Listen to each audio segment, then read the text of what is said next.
Hey guys, it's Coach Andrea here. Today is Sanctification Sunday, and I wanted to come and give you kind of a practical life lesson that you may have learned as a kid. And when we were little, our parents told us, don't talk to bad guys. You were like, how do I know he's a bad guy? Well, back then it was like stranger danger. They told us things to look out for. But this came back to my mind the other day when I was in a safety course. The instructor was saying, if someone approaches you and they look like they're set on harming you, you yell out, stop, stay back. And he said, don't get into a conversation with the bad guys. Don't talk to the bad guys. In other words, like, don't dialogue with them. That your talking and your speaking is not going to change the intent of their heart. Now, what does this have to do with a coaching principle? And it's something that I teach to my clients a lot, particularly women that have been betrayed in marriage and are devastated and hurt, rightfully so, by the actions of their spouse. But they somehow believe that getting into a dialogue is going to change their husband's heart. And just like, this instructor is telling me, don't talk to the bad guys. When someone is in a mode of defensiveness, be it your husband or any person that is destructive to you in the moment, you are not going to be able to have a rational conversation with them.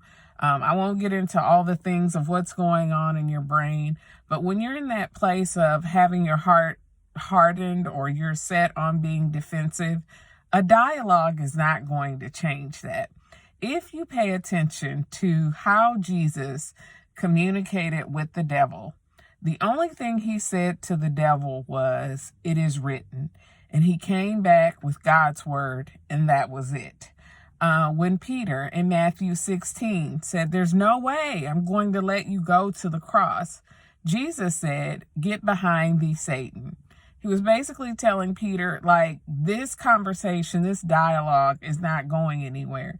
He said, "Get behind thee, Satan." When the Pharisees came and questioned him and wanted to draw him into arguments to trap him, his conversations with them were very short. When Pilate said, "Hey, if you just tell me what I want to hear, I can let you go," Jesus just very plainly said to him, "The only authority you have over me is that which God has given you."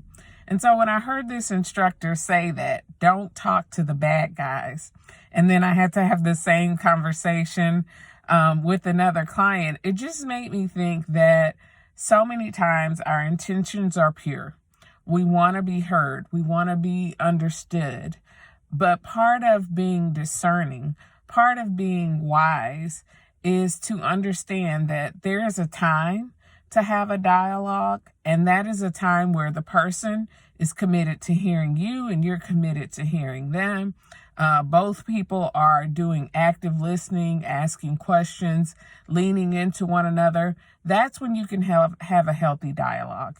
You cannot have a healthy dialogue with someone that is committed to misunderstanding you.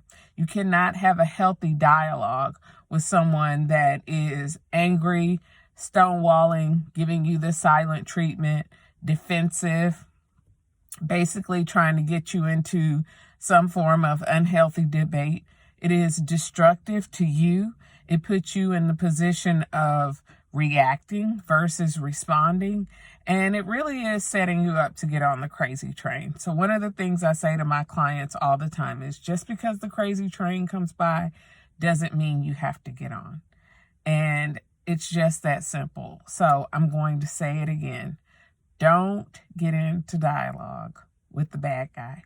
Whoever that bad guy is, however they show up, wherever they show up in your life, remember that there is nothing fruitful that comes from dialoguing with someone that is destructive or toxic to you. Healthy dialogues happen between healthy people, people who are seeking to learn or seeking understanding, and that's where the life really happens. So don't pour your water on dead plants. Save your energy and your time for places that are going to be fruitful and productive in your life. Have a great day.